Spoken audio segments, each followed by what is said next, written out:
Bom dia, pessoal. Nós vamos falar hoje sobre MOSFET, que é um componente muito utilizado em todos os dispositivos de potência e de comutação atuais.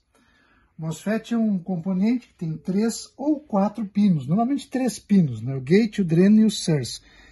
Pode eventualmente ter 2 gates. É um tipo bem específico e menos usual. E ele teve uma grande difusão em função da necessidade de baixa corrente para o seu acionamento, para o seu gatilho.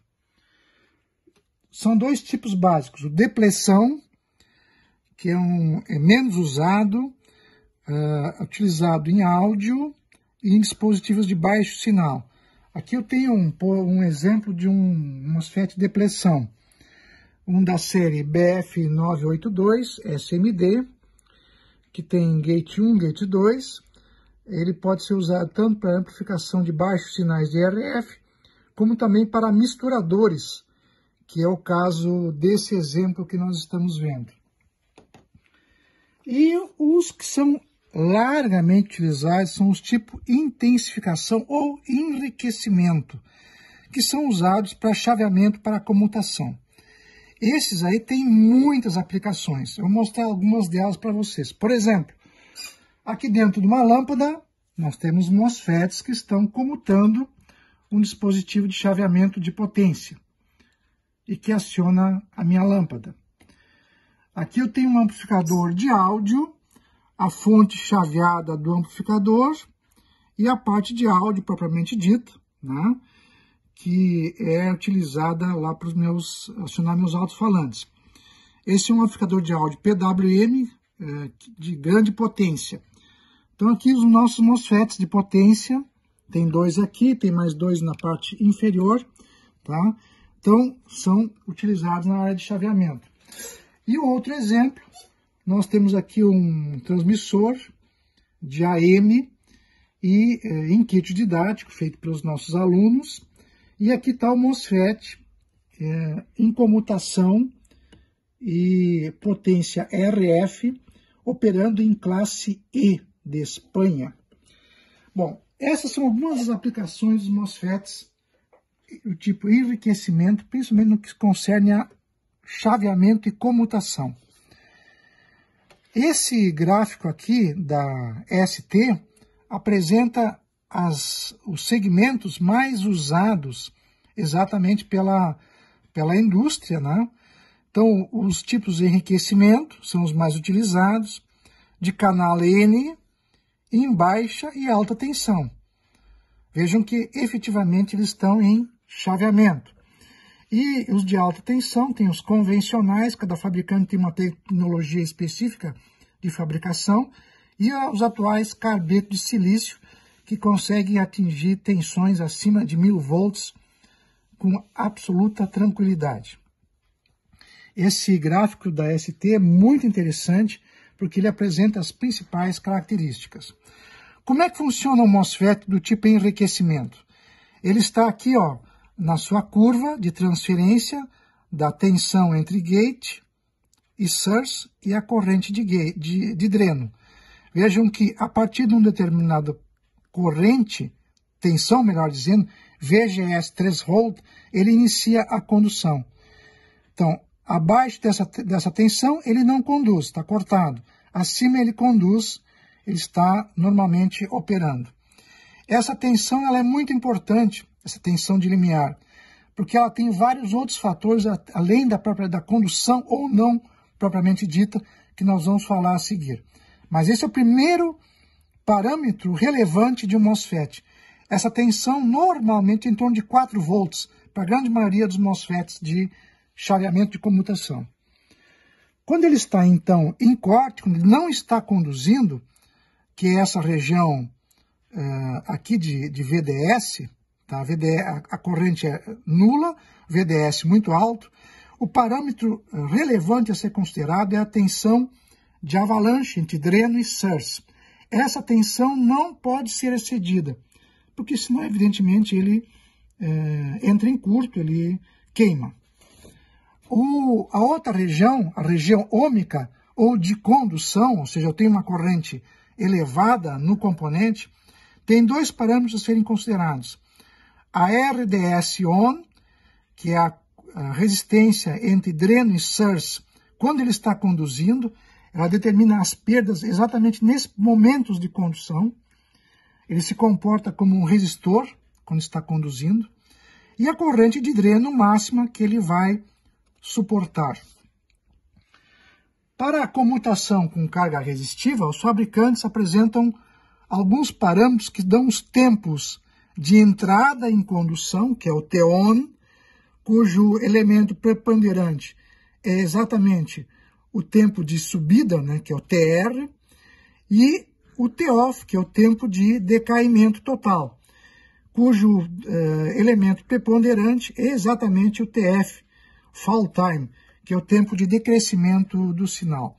Esses dois tempos são claramente estabelecidos pelos fabricantes com cargas resistivas. As perdas em um MOSFET, portanto, estão apresentadas de forma muito detalhada nesse livro do meu grande guru, professor Ivo Barbi, que é da Universidade Federal de Santa Catarina, que é um dos grandes pesquisadores, se não o maior, do país nessa área de chaveamento de elementos de potência. Estão aqui estabelecidas. Na condução, depende do tempo de acionamento em relação ao período total e, claro, corrente ao quadrado vezes RDS-on. Na comutação, o que acontece? Eu tenho corrente e tensão simultaneamente durante os tempos em que eu tenho a subida e o decaimento do meu sinal. Essas perdas é que fazem com que o componente aqueça, são perdas resistivas, né, de aquecimento, e que, portanto, são muito problemáticas quando eu estou em comutação e chaveamento. Mas o MOSFET também tem características dinâmicas. Essas características são dependentes das capacitâncias entre gate e dreno, entre gate e source, que a gente chama de capacitância de entrada do componente. Outra característica muito relevante para o chaveamento é a sua resistência intrínseca de gate. Está interna, até porque normalmente se coloca um outro resistor de gate, como nós vamos ver a seguir. Então, esses dois parâmetros são muito relevantes. Por quê? Para o acionamento do gate, né, para que ele comece a conduzir, eu preciso de uma energia mínima. Esse detalhamento está aqui muito bem descrito nesse material da Toshiba, MOSFET Gate Drive Circuit, que eu apresento aqui nas minhas referências. Então, eu preciso de uma carga mínima para que ele, após iniciar a condução, ele finalize completamente o decaimento da tensão de dreno entre dreno e source. Esse ponto é chamado pinch off. Normalmente a gente estabelece uma garantia adicional, eu dou uma carga adicional para que, além do decaimento total entre dreno e source, ou seja, ele chegue a zero efetivamente, eu tenho uma garantia adicional. Exemplificando isso, por exemplo, a minha carga de gate, que é fornecida pelo fabricante, é uma relação tempo e corrente. Se eu tenho um QG de 20 nanocoulomb, para uma comutação com 20 microsegundos, eu precisaria uma corrente de gate de 1 mA. Já para uma comutação bem mais rápida, 20 nanosegundos, a corrente de gate tem que ser de 1 ampere. Ora, nessa situação, por exemplo, a capacitância de entrada, exemplificando, de 1000 PF, eu precisaria um ΔV de 20 volts, que é a minha tensão de gate que eu teria que estabelecer para que o componente chegasse com garantia clara a esse ponto de pinch off. Resumindo novamente, esse ponto de pinch off está relacionado diretamente ao aumento da tensão gate source, que é a tensão de acionamento, né, de gatilho do meu MOSFET. No entanto, essa tensão VGS não pode ser infinita, não pode ser muito grande. ele, na verdade, tem que ser o menor possível, para que eu não tenha perdas excessivas durante aquele momento em que eu estou em condução.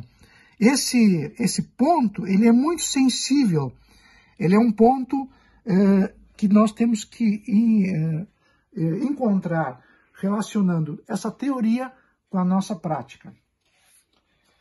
Outro elemento muito importante é a resistência de gate. Esse material é aqui muito bem explicado nesse Application Note da ST, que é outro grande fabricante internacional de MOSFETs.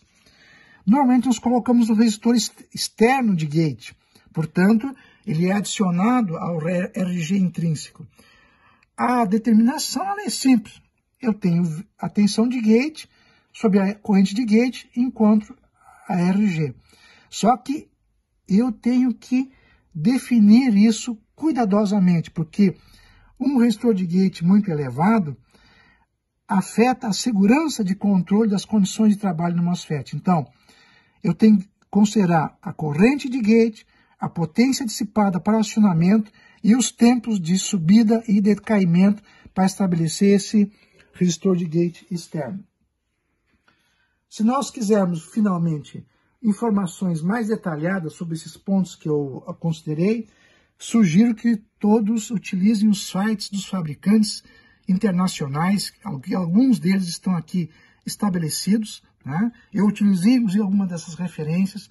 Acho que é muito importante a gente ter essas informações sobre sistemas de comutação com MOSFETs. Obrigado.